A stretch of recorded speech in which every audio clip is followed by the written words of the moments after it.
moving that jab up and down. And then when you go downstairs, take that downstairs, come up with that left hook.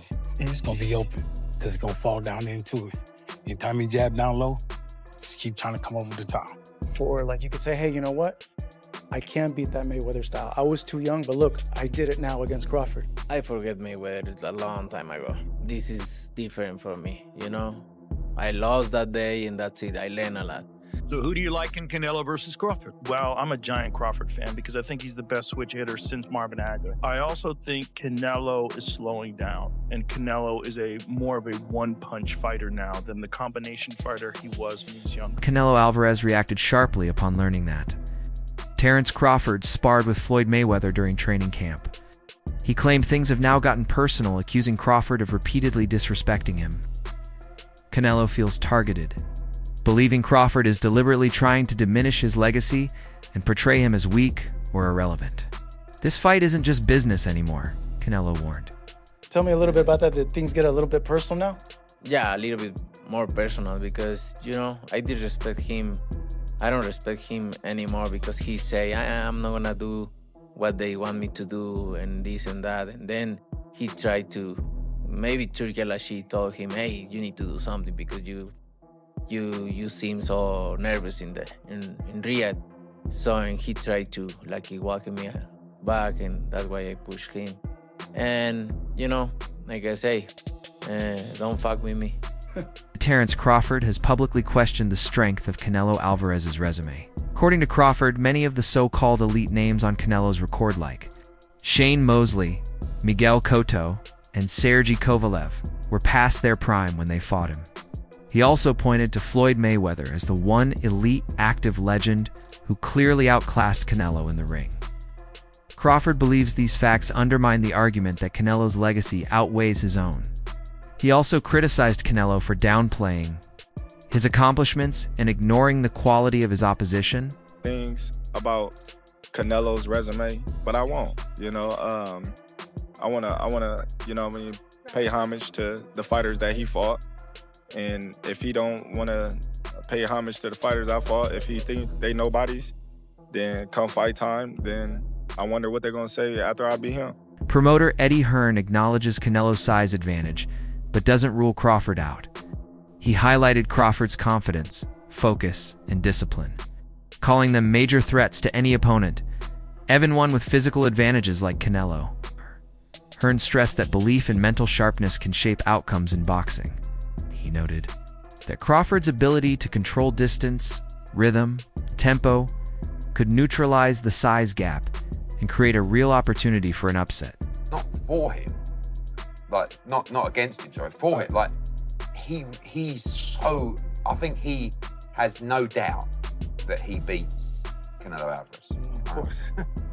I really like Terence, by the way. I think he's a great fighter. But I have to say, like, tell me his major significant wins. Well, obviously Errol Spence. Yeah, but come on.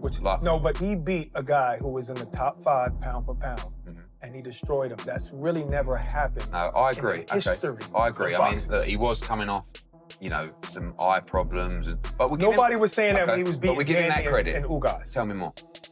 I'm just saying. I don't know, but that's a big win. No, but, now, okay. Keep going. Your guy from the UK, who he stopped him, what, in the 5th round, was it? Kell Brook.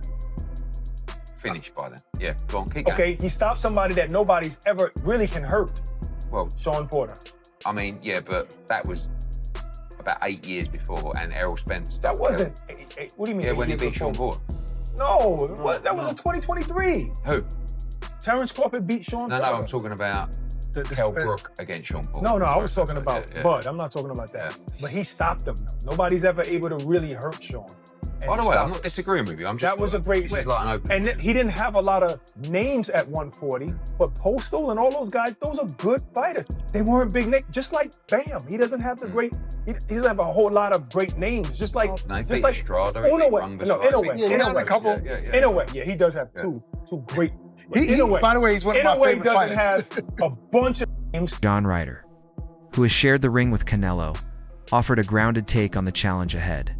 For Crawford, he admitted that Canelo's physical strength is overwhelming and that the weight jump Crawford faces is significant. However, Ryder also praised Crawford's adaptability and high-level skill set, stating that if anyone could overcome such disadvantages, it's him. Can he go up 2 divisions? A lot of people in his camp believe that he's even going to stop him, but yeah, what's your thoughts? If there's any man that could do it, it would be Terence Crawford, but I just think the sheer size of Canelo is going to be too much on the line.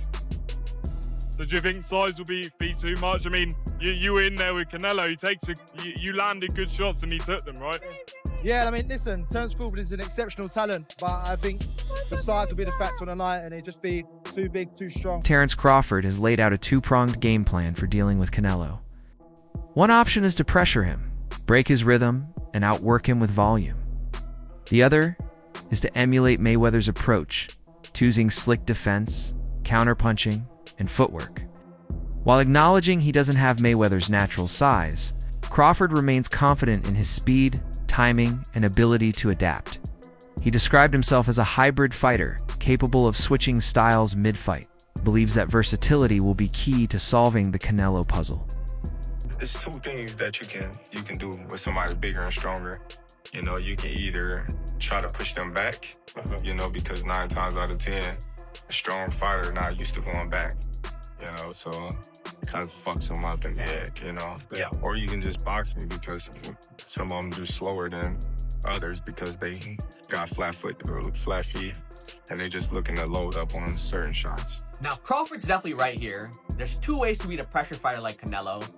Either you put the pressure back on him, which is where guys like Triple G and Bivol had success, or you use your superior skills and footwork on the outside, which is how Floyd Mayweather won. Now, Crawford, he can't use the pressure approach because he's not as physically dominant as guys like Golovkin or Bivol. You know, Bud is a welterweight or junior middleweight jumping up. He doesn't have the size to push Canelo back. Now, the outside boxing approach, that is definitely Crawford's best chance against Canelo. You know, he is right. Canelo does struggle to cut off the ring at times. We saw that in the Skull fight. And he does load up on single shots now. But at the same time, Crawford is not the same pure boxer that Floyd Mayweather was. You know, Mayweather rarely got hit in that shell. And his form of countering, you know, a pull counter, for example, was, I'm not going to get touched and then I'll make you pay. Whereas Crawford's style of counterpunching is different. Bud will take one to throw 2 or 3 back. And he can't do that against Canelo because of the size and power difference. If Bud takes a clean right hand to throw back an uppercut or a hook, he's either going to get dropped or he's going to end up on his bike like Jermell Charlo. So while I do agree Crawford does have the superior skill set in this fight, but because he doesn't have the size to push Canelo back, or the defense of someone like Mayweather stay perfect for 12 rounds on the outside, I do think Canelo's size and power will make the difference in this fight. And that's why I like Canelo to win. Joe Rogan reflected a growing sentiment in the fight world, saying Canelo, while still elite, has started to show signs of decline, particularly in speed and stamina. Meanwhile, Crawford is performing at his absolute peak, dominating across weight classes. Rogan suggested that timing might favor Crawford, and called the fight far more competitive than many realize. Do you like in Canelo versus Crawford? Well, I'm a giant Crawford fan because I think he's the best switch hitter since Marvin Hagler. I also think Canelo is slowing down, and Canelo is more of a one-punch fighter now than the combination fighter he was when he was younger. Do you think Terence Crawford can beat Canelo Alvarez? Yeah, I think he can win. Okay. I don't know if he's going to win, but I think he can win. He's going to have to box a brilliant fight. If Ray Leonard could beat marvelous Marvin Hagler, then Terence Crawford can beat Canelo Alvarez. Why do you say that? Same equation. Get in, get out. Get in, get out. Yeah. Over and over and over. He's got to figure the angles and the approaches that will allow him to step in, land to the body, or occasionally upstairs, and then get out. Legendary commentator Jim Lampley framed the matchup as a battle of pride and legacy, acknowledged the obvious size difference, but emphasized that both fighters are defined by more than just physical attributes. According to Lampley, they share a relentless drive to be the best, and neither man is willing to back down from greatness. Crawford is going to fight Canelo because even if I have some doubts and misgivings about the size matchup, it is 2 action fighters who like to fight aggressively at times, not all the times, going against each other, and we'll see who can open the other person's tuna can, so to speak. Max Kellerman confidently placed Terence Crawford at the top of boxing's pound-for-pound list. While respecting Canelo's past achievements, he believes Canelo's prime is behind him. Kellerman praised Crawford's recent performances, calling them flawless regardless of opponent or weight class. He pointed to Canelo's more vulnerable outings against Dimitri Bivol and even John Ryder as signs that the tide is turning.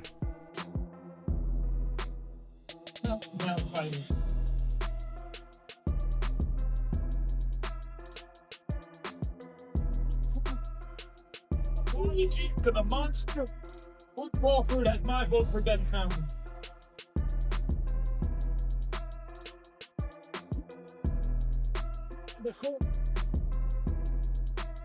Canelo Alvarez, universally recognized that. But not these two guys, the last two guys in the world. Daddy Atlas offered a detailed contrast between the two fighters. He called Canelo a complete, highly skilled professional, but described Crawford as special, a designation he reserves for the rarest talents. Atlas highlighted Crawford's ability to adjust mid-fight, remain calm under fire, and finish opponents with precision. He suggested that while Canelo is great, Crawford might belong to an even more elite tier. He's a little overrated. Terrence Crawford versus Canelo Alvarez at 168 pounds. Canelo's really good. Really good. But I think Crawford is special. I know he hasn't fought the resume everyone wants, but you have that or you don't have that ingredient. I think he has. Canelo's really good. He's tremendous. But could he be a tiny bit overrated? The greatness is within Crawford. It's in his desire, it's in his mind, it's in his makeup, where he came from. I know he's moving up in weight class, can he carry it? But those intangibles, I believe that he has them. Daniel Jacobs, who has fought Canelo and observed Crawford closely, weighed in with sharp insight. He noted that both men are fast, but said, Crawford's speed is different, more explosive, and less predictable. Jacobs praised Crawford's switch-hitting ability and unique angles, adding that even Canelo may struggle to anticipate his attacks.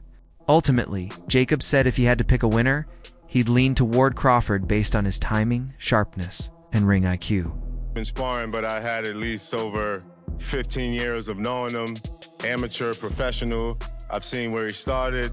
I've seen how he's gotten better over time, but I also just know what resides in him. He's a dog, he's a beast, and he's out to prove something too. So I'm excited about this fight. Canelo obviously is self-explanatory. There's really no need to go down the rabbit hole when it comes to him. But I do see this being as a 50-50 fight. But if I was a betting man, I would bet on Crawford. But also too, you can't count Canelo out. I mean, would go in, I'm assuming, as the favorite, which is rightfully so. A lot of people say that version that you fought was probably the best Canelo Alvarez. And since then, obviously, naturally, he's slightly declined. Yeah. Do you see this decline that people talk about? Well, I can see in increments because Canelo, which I've always said is an amazing, legendary fighter, but he fights in spurts. So sometimes it takes for the opponent to actually initialize him giving the best.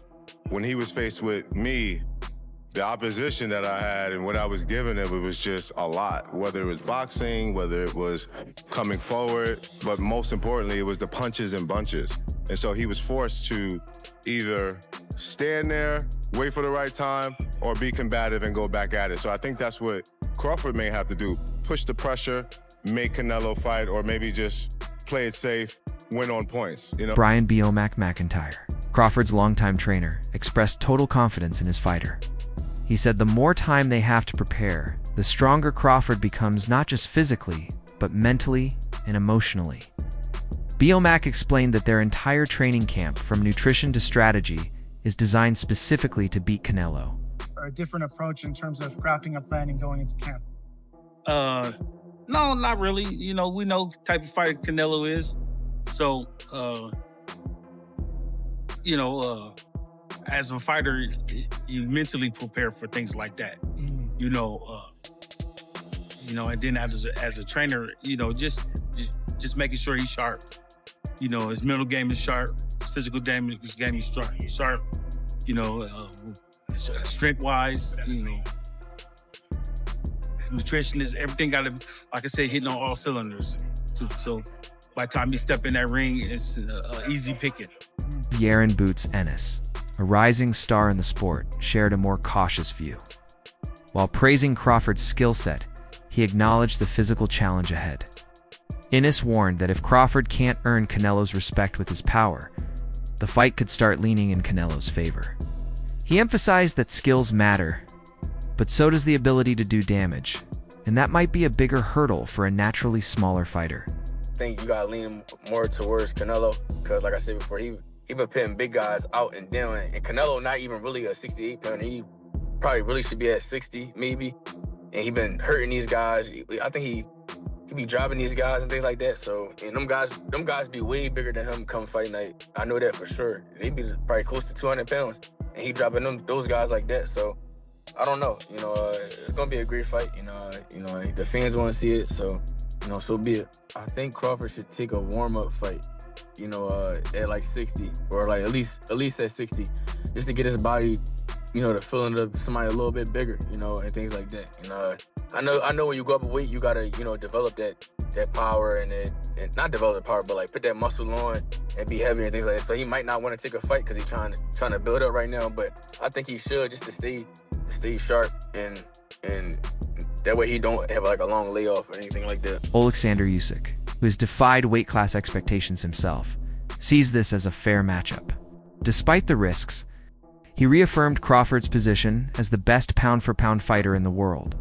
Meanwhile, Roy Jones Jr. said the outcome will depend entirely on Crawford's mindset. If he's sharp and focused, Roy believes Crawford can outbox Canelo. But if he's even slightly off, Canelo's power and experience could take over.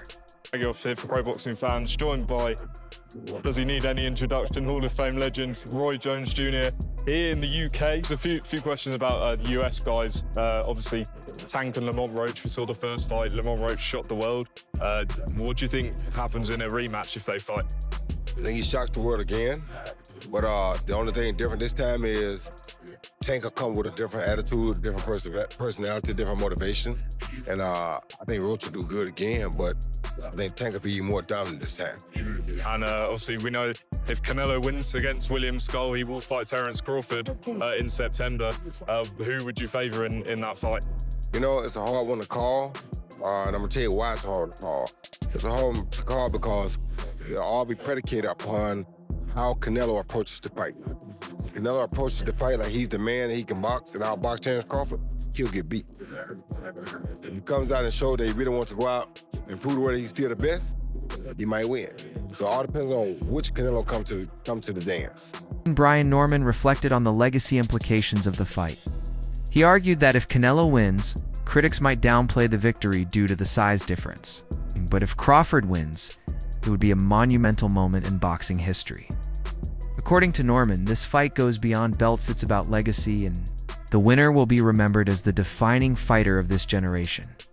Deal with Canelo's experience over time, right? Even though Terence is the older fighter, he has, I think, 20 less fights than Canelo does, or maybe more. I think more than 20. And also, competition level. This will be the most skilled, most experienced, biggest, strongest fighter that Terence Crawford's ever faced, without a question. I love you both, but you still did not answer the question. How do you see this fight ending? I told you. Don't say with your hands. I'm knockout. I'm not knock about the ring. Listen, Jack's trying to get that one-liner. He's trying to get that go-viral moment from Bud, but he's just not that guy, right? And I think what he's about to say is, he's not going to go in there and be like, I'm going to knock him out. I'm going to do it in the first round. And plus, I wouldn't want to hear that, right? As much as that sounds nice as a soundbite, I wouldn't want to hear that because I don't think he believes that. And I don't believe that. I want to hear what Bud actually believes, which is, that he'll win, but not like this mystic Mac, let me predict the round, here's why, unless he truly believes that, and I don't think Bud does. I think he believes he'll get it done by any means necessary, whether that's, let's say, he was able to knock Canelo out or he gets it done by decision, doesn't really matter because a fight is a fight at the end of the day, and all he needs to do is win. Always in my mind doesn't exist a loss, I train, I put my best, I dedicate myself to this sport, and I'm just thinking about win. While some fans still view Canelo through the lens of his dominant prime, the sport has evolved and so has he. With Crawford calling attention to holes in Canelo's resume, fans are starting to reevaluate the true significance of his past victories. This fight has the potential to reshape how Canelo's legacy is viewed forever. So you heard about what Canelo said about Terence Crawford's resume already and how he has no elite fighters on his resume. And say what you want about that, agree to disagree or whatever.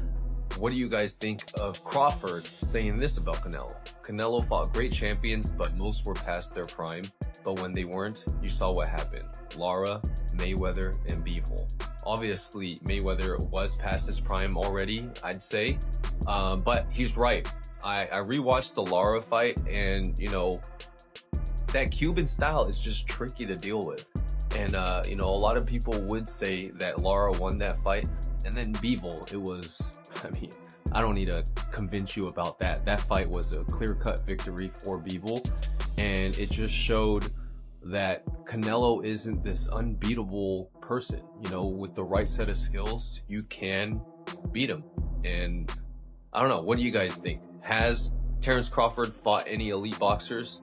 You could say, you know, Errol Spence, but then, you know, after the whole horrible accident that he had. So who knows, right? All for today's breakdown. Stay tuned, and we'll see you next time.